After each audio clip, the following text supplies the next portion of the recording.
Allahu Akbar, Allahu Akbar, Allahu Akbar, Allahu Akbar, Allahu Akbar, Allahu Akbar, Allahu Akbar, Allahu Akbar, Allahu Akbar kabira walhamdulillahi katsira wa subhanallahi bukratan wa asila. La ilaha illallah wahdah sadaqa wa'dah wa nasara 'abdah wa a'azza jundahu wa hazamal ahzaba wahdah. La ilaha illallah wallahu akbar walillahil hamd. Alhamdulillahil malikil dayyan. Assalatu wassalamu ala sayyidina Muhammadin waladi Adnan wa ala alihi wa sahbihi wa tabi'ihi ala marri zaman. Ashhadu an la ilaha illallah wahdahu la syarika lah, al-munazzahu 'anil jismiyah wal jihah wal zamani wal makan.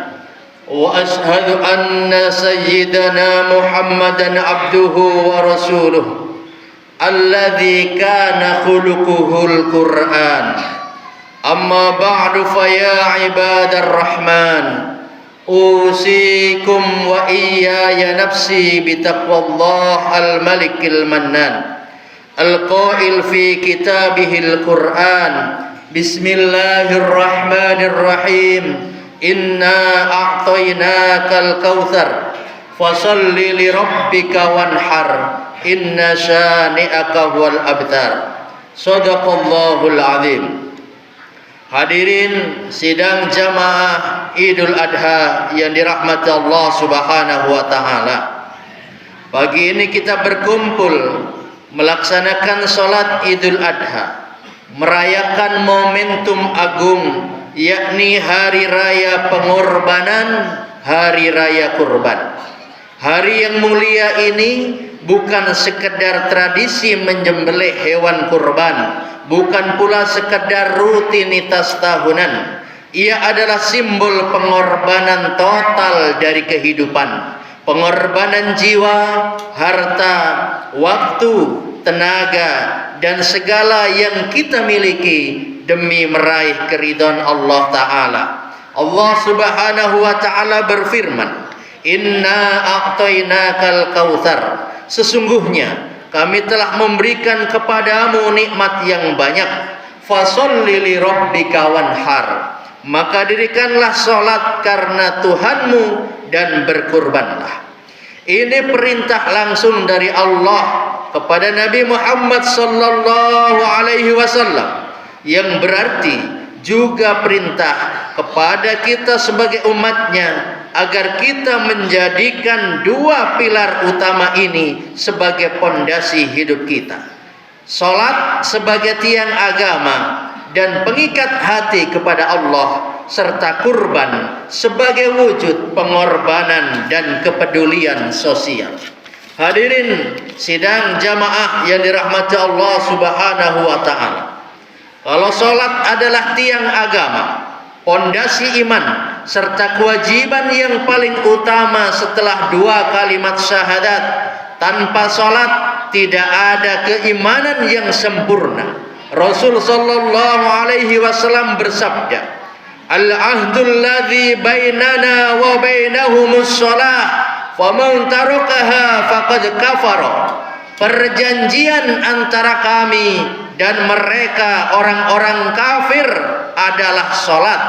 Barang siapa yang meninggalkan salat, maka sungguh ia telah kafir.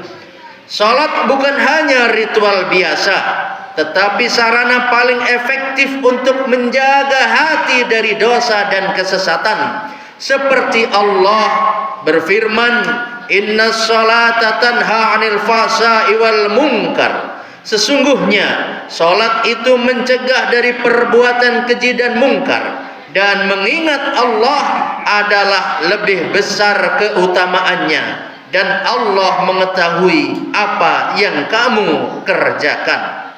Salat adalah juga pengikat rohani yang menghubungkan kita dengan Sang Pencipta Allah Subhanahu wa taala.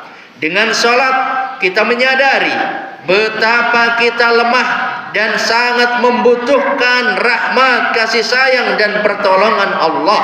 Namun sayangnya masih banyak di antara kita, keluarga kita, saudara kita, tetangga kita yang lalai akan salat, menunda atau bahkan meninggalkan salat tanpa beban. Na'udzubillah. Idul Adha yang penuh berkah ini adalah satu kesempatan yang baik untuk kita introspeksi, menilai diri, memperbaiki kualitas dan kuantitas salat kita. Idul Adha selalu identik dengan kurban, yaitu menyembelih hewan ternak sebagai bentuk ketaatan dan pengorbanan. Namun kurban bukan sekedar menyembelih hewan, melainkan itu adalah simbol pengorbanan jiwa dan harta untuk mendekatkan diri kita kepada Allah Subhanahu wa taala. Allah berfirman, la yanalallaha luhumuha wala dima'uha walakin yanaluhut taqwa minkum. Daging-daging dan darah-darah hewan kurban itu tidak akan sampai kepada Allah sesekalipun, tetapi yang sampai kepadanya adalah ketakwaan dari diri kalian. Surat Al-Hajj ayat 37. Ini menegaskan bahwa inti dari kurban adalah ketakwaan dan keikhlasan, bukan sekedar formalitas menyembelih. Seorang muslim yang berkurban harus pula mengorbankan kesombongannya, nafsunya, keinginan duniawinya untuk meraih ridha Allah Subhanahu wa taala. Apalagi yang belum sempat berkurban pada tahun ini, harus berniat tahun depan bisa berkurban karena Allah Subhanahu wa taala. Kisah Nabi Ibrahim dan putranya Nabi Ismail alaihissalam adalah teladan utama pengorbanan yang harus kita renungkan dan kita contoh. Qala ya bunayya inni ara fil manam anni adbahuka fanzur madza tara. Qala ya abati if'al ma tu'mar satijiduni insyaallahu minas sabirin.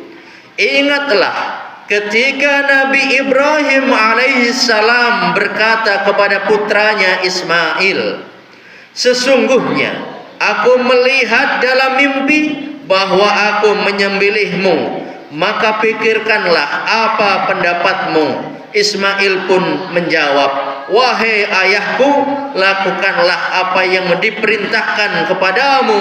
Insya Allah engkau akan mendapati aku termasuk orang yang sabar.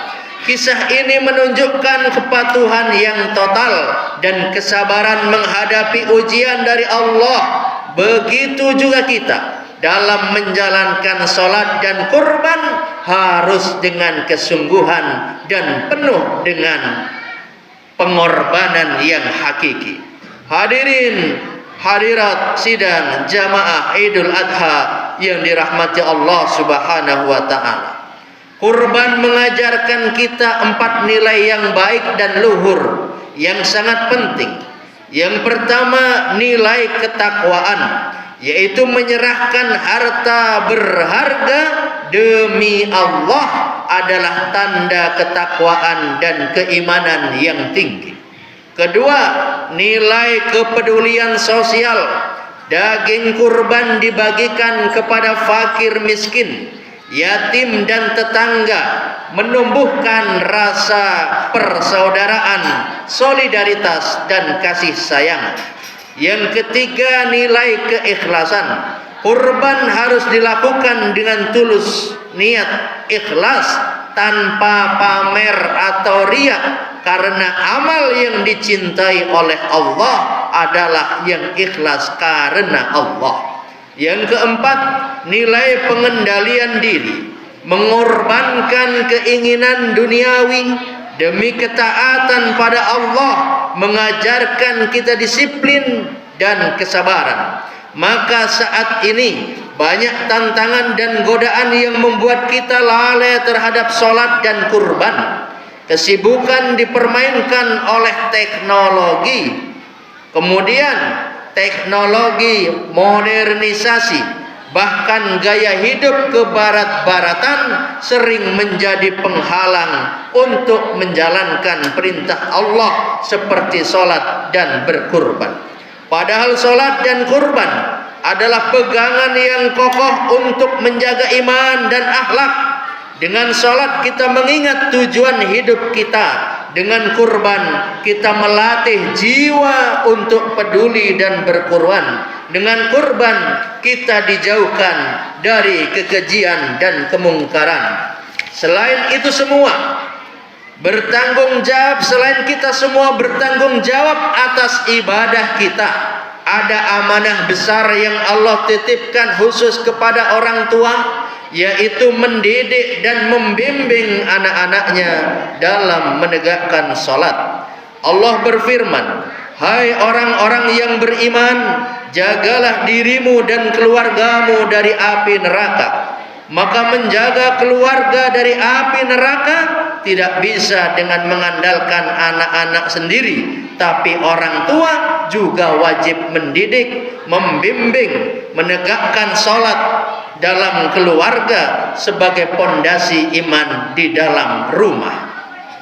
Rasul sallallahu alaihi wasallam bersabda, "Setiap kalian adalah pemimpin dan setiap pemimpin akan dimintai pertanggungjawaban atas yang dipimpinnya." Ayah dan ibu punya tanggung jawab mengajarkan sholat kepada anak-anaknya. Bagaimana dengan ayah dan ibu yang justru tidak sholat? Membangun kebiasaan dan kecintaan pada ibadah, sehingga ketika anak-anak tumbuh besar, sholat sudah menjadi bagian hidup wajib dari mereka. Bagaimana dengan keadaan rumah tangga kita? Apakah anak-anak kita sudah menjalankan sholat 5 waktu dengan sadar dan benar? Atau justru orang tua belum sadar akan kewajiban sholatnya? Bila orang tua lalai akan sholat dan menyuruh anaknya untuk sholat, maka resikonya anak-anak terjerumus dari agama lebih jauh. Anak-anak enggan dan malas mendirikan sholat. Oleh karena itu, mari kita jadikan rumah kita sebagai sekolah, tempat pendidikan pertama anak-anak kita dalam urusan ibadah, tempat menanamkan nilai-nilai kebaikan, kesolehan, ketakwaan, ketaatan kepada Allah. Maka dengan demikian tidak hanya sholat kita sendiri yang kita perhatikan, tapi juga sholat pasangan hidup kita, anak-anak kita sebagai amanah dan ladang pahala yang tak terputus kelak di akhirat. Hadirin sidang jamaah rahimakumullah, maka sholat adalah tiang agama dan pondasi iman yang utama. Jika sholat ditinggalkan, maka rumah otomatis tak punya pondasi dan pasti berantakan. Jika sholat ditinggalkan, maka itu adalah pintu awal kehancuran ekonomi, kehancuran spiritual, kehancuran sosial dalam rumah tangga. Rasul sallallahu alaihi wasallam menyampaikan, "Bainar rajuli wa bainal kufri wa baina tarkis salati illa ila haddiha." Antara seorang dengan kekufuran hanyalah karena meninggalkan sholat. Hadis riwayat Imam Muslim. Hal ini menunjukkan betapa besar dampak meninggalkan sholat bisa mengantar seseorang kepada kekufuran, kufur iman, kufur nikmat, dan akhirnya enggan melaksanakan sholat. Jamaah sidang Idul Adha yang dirahmati Allah Subhanahu wa taala, mari kita jadikan Idul Adha ini sebagai titik balik untuk mengorbankan diri, mengorbankan jiwa, mengorbankan harta demi memaafkan kepada kesalahan-kesalahan saudara kita. Maka setelah ini mari kita berjabat tangan, saling mendoakan di antara kita, memperbaiki sholat kita, menjadikan tiang yang kuat dalam hidup, menyemai keikhlasan dan ketakwaan dalam berkurban, memupuk kepedulian sosial sebagai bukti iman yang benar, dan mendidik keluarga kita dengan penuh tanggung jawab dalam sholat dan ibadah lainnya agar terhindar dari azab dan api neraka. Semoga Allah menerima amal ibadah kita, menjadikan kita hambanya yang soleh solehah, yang taat dan selalu dekat dari Allah Subhanahu wa ta'ala. Barakallahu li wa lakum bil Qur'anil Karim wa nafa'ani wa iyyakum